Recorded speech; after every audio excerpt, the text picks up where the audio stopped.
All right, it is now time to change the oil on the Celica. So I'm gonna get it jacked up, get my drain bucket and all that stuff ready to go. So I'm just gonna see if there's a frame point I can jack up from the front. But if not, I'll get back to you guys on that. So I'm gonna get it jacked up and be back in a minute. All right, so I jacked it up from right here because this is a frame piece, like a little subframe thing. 14 mil right there, got it cracked loose. Get it out, get it draining into this. And so I don't know if I'm able to do it with one hand, especially if this isn't loose all the way. But, so let's see if we can do this without it spilling oil everywhere. Oh Lord. Oh, that went better than expected. Let me get my hands cleaned off and let this drain for a minute. And yeah, it doesn't look, it's obviously dark because it's needed to change, but anyway, let me clean my hands off. Okay, so at this point, it's just kind of dripping a little bit, so I'm gonna plug it up, get it tightened, get the oil filter off, and get that replaced real quick. So let me get the plug on, get it cleaned up, and get the oil filter off. So we might get a little bit of oil spill because that is not a great position, but luckily this is installed. Oh geez. Oh Lord. I'm just gonna let that drain for a second so all the oil leaks out. Only a little bit of oil spillage. Honestly, not too bad for the positioning of this. I guess I could have scoothed my jack over, but I'm lazy and I don't mind doing a little bit of cleanup. So let's see if I can get... Okay. Put the oil filter down like that. Get my hands cleaned off. Get it cleaned up and we'll get the new oil filter ready to go. So today's flavor of oil is some good old Mobil 1 high mileage 5W30 full synthetic, because VVT newer motor, probably gonna be good to run some full synthetic in it. And then high mileage just to help with any, I don't know, wear. But then just an STP filter because they're fine, they're not terrible. And I know some people don't pre-fill them. I always pre-fill mine just because, and especially because it's just right up, so it's not hard to like not spill anything. So I always just pre-fill them. The most important part though, no matter if you pre-fill or not, get your seal lubed up so it doesn't, so the actual filter doesn't stick on there with the Midas Zeus. Luckily this filter I was able to get off with one hand. So whoever did that one did it correctly. So let me get this pre-filled and it's just gonna go up and on. I don't think I'll be able to do it with holding a camera.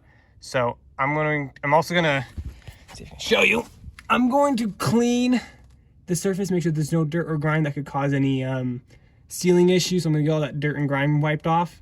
So we got a clean mating surface. Then I'm gonna get this pre-filled, just get it up in there. Pretty simple process. So I have the dipstick out right here because about to start filling. Something I should note. So if you look here, center of the O-ring right there, come down. The full mark is around, I believe, a millimeter under the 18-inch mark. In around 2005, Toyota updated the 1ZZ dipstick, and so the full mark is at the 18-inch mark. So they added around a half quart of extra capacity to help with the oil burning issues these things have. So this is an old dipstick, as you can tell, because it's not the 18-inch mark. And so what most people do is you just fill it like maybe a millimeter, maybe like a quarter of an inch past the full mark, and that's really what you should have your oil at. So that's what I'm gonna go ahead and do, because I don't wanna go buy a new dipstick when I can easily just do that, just by verifying that it is indeed the old style dipstick. But if you want more information, you can just look up 1ZZ new dipstick height or whatever. That's what I did to find this information. But anyway, time to start filling. So another thing I'm gonna do real quick, as you can see, there's only one screw holding this top cover plastic on. I'm just gonna take it off and just remove it because I gotta check spark plugs and stuff anyway. And I'm gonna see maybe if I can find new screws, because I don't know if I'm keeping this or not, but I'm just gonna pull it off real quick so I can inspect under there. So I think it's just a 10 mil. So as you can see, covers off. Now I got access to the spark plugs. I wanna pull a plug just to see the condition of it. One more quick thing before I do the spark plug. So I am at a little bit of a upwards angle, so the oil level is going to be a little bit lower than it's going to show a little bit lower than it actually is. I don't think you can see that at all, to be honest. I've got it to roughly right here. And so once it fills the oil filter and stuff all the way, should be about perfect. So moving this is pretty easy. You just press down, pull the plug off, get that out, pull it out. As you can see, tiny bit of oil. Look down in there, there's like almost no oil down in there, which means that our valve cover seal, at least as far as going around the plugs go, ain't too bad. I'm gonna be doing the valve cover gasket soon anyway though, just because it's been leaking a little bit back here, but that's also just kind of grime from 100,000 miles. Let me just pull this plug out and inspect it and see what it looks like. So, NGK plug, pretty nice. No serious wear, it honestly looks pretty good for a plug. No signs, real signs of oil burning. Average carbon buildup. Might do plug soon. I don't know though. This gives me confidence that that this engine's actually been pretty well maintained, to be honest. So I'm gonna pop it back in. It does have oil buildup, which means that the valve cover gasket's leaking a bit. That's not too bad though. I'm gonna pop it back in, pop the coil back on, and we'll get around to doing the valve cover gasket one of these days. But honestly, pretty good. And then the oil is nice and full. So I'd say she's serviced, and air filter already checked, it looks fine. I'll probably do an intake out some point, but yeah, I'm gonna get these back in, get it all back together, and she'll be mint.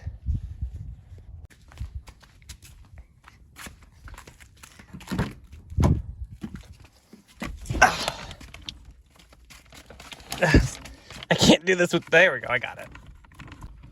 Gotta take your shift knob off first, obviously. What are you talking about? That pops out of there.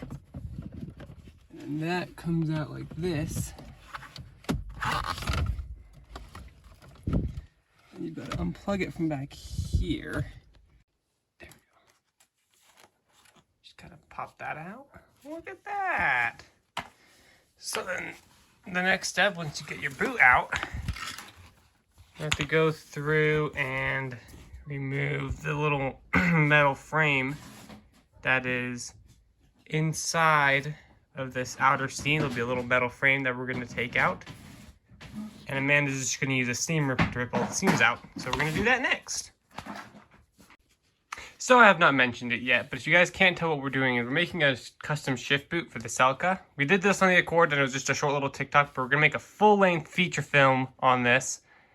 Amanda's just ripping up the seams as I previously mentioned, but you guys know, if you want to see more stuff with the Celica or anything else on this channel, like and subscribe, all that good stuff, and well, she's just going to go through and rip out all the seams that would let us get the little metal frame of it out. So it's going to be a lengthy process, but we'll get her done. So while Amanda here continues to seam rip, I'm going to go through and clean this up because it's very gunky and dirty, and so I think it'd be nice to clean it up a little bit. Also empty out our ashtray that's full of trash. But yeah, I'm going to go through, clean this up while she does that because they sewed it like 3 times for some reason. But yeah, that's what we're doing. Alright, so she's gotten all of the stuff around to unsewed, also a little corner right there. So you can see, you can just pull, well, might need to stretch it a little bit, but you can just pull this little metal frame out. And then this goes that way, I believe. And so now what we're going to do is, we've also got to sew the little plastic thing out because this is what the like holds it up basically. That's what keeps the shift boot from just falling down. That's got like a little, it actually looks like it's just a little metal retainer on it, which might make it a little bit easier on us, to be honest. But sometimes they're sewn in, sometimes they're just held in with like a retaining ring. So I'm gonna figure out how to get this ring out. Probably just pry at it with the flathead and pull it out. But one thing I wanted to kind of demonstrate real quick is the boot normally is sewn here, here, and then this is like a big piece around here. What we're probably gonna do is just cut it down the middle back here and make it one big piece. And so that way there's just a single stitching on like the part that face towards the front of the car. So if this is where we're sewing it, that's gonna be the front of the car that way. And so that way these aren't even gonna be here. These are just gonna be completely all fabric. We also are gonna cut out a lot of this excess here because this is for the secondary frame, but we're not gonna worry about that. So the first step is we're gonna get this little plastic thingy in here out, which I think this is basically just like a key ring or whatever. So we're just gonna pry it off, and then we'll make this into a template. So here's the little ring. One thing I'm going to do real quick is peel all the chrome stuff off of at least this upper area. Only this top ring's exposed, but I'm going to peel all the chrome off because it stabs you really badly and it cuts you. And we're also going to go for gray kind of like this. It's showing more as green on video, but it's just because of the lighting. It's more of a gray in real life, but we're going to peel all the chrome off, which is easy to do because it just flakes off. But anyway, that's that. So ignore this one, that one's bad, but we actually ended up cutting it into 2 pieces so we could just kind of get them lined up, and we kind of gave it a little bit of extra room because it's better to have too much than too little, but the important thing is that up here is the same, and then this is the same, and the length's the same. But got our template, we're going to cut it out now, and then we're going to kind of get a rough idea, a rough fitment, see if it looks good. So that's what Amanda's doing now, just cutting it out, and then we'll mint. So we have our thing cut out. This is the front, and that's where our seam's going to be. So we're going to have our shorter end lined up there, and we're going to start folding it over, right? And then we're going to start pinning it so we can get the whole thing pinned around it so we can make sure the shape's good. Then we're going to start sewing the middle. So we're going to get it all pinned around and pinned, basically using just these sewing pins. So we're going to do that because it's a little bit confusing, but we're going to get it figured out because we are smart and intelligent people that know exactly what we're doing, right? Mm-hmm. Definitely have not struggled with this for like 2 hours now. All right, so we've got it pinned around the little metal frame on the bottom, and as you can see, it looks kind of like a shift boot. This is going to be going somewhere in there, and the top of it will wrap around where that little pin coil thing is. But what we did in the on the Accords is we first sewed this part along here, and then we sewed it around there. So anyway, we're going to start sewing this, which we're actually going to have to turn it inside out to sew this part. But something kind of like that. As you can see from the outside, you can see how it's tucked in like that. Now, babe, turn it inside out.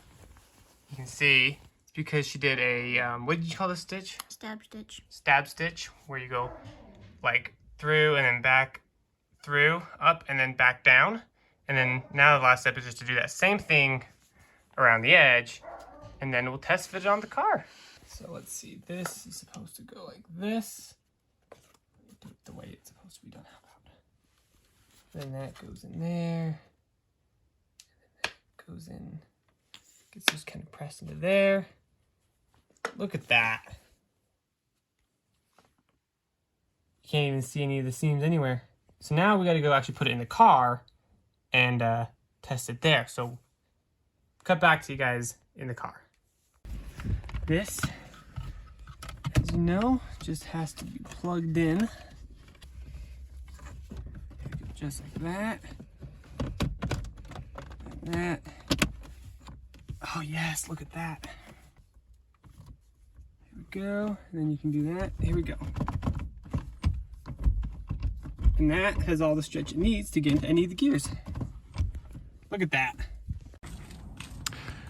All right, so that's going to be it for today. Unfortunately, we are out of time. But yeah, we got some good stuff done today. Nice shift boot and whatnot. I don't know what's going to be, not next week, but the week after. I don't know what next video is going to be. Might be something with the RP20, might be something with the Firebird, who knows. Might be something with the Celica again. But just remember to, of course, subscribe and like. We always appreciate that. And yeah, we'll see you guys next time.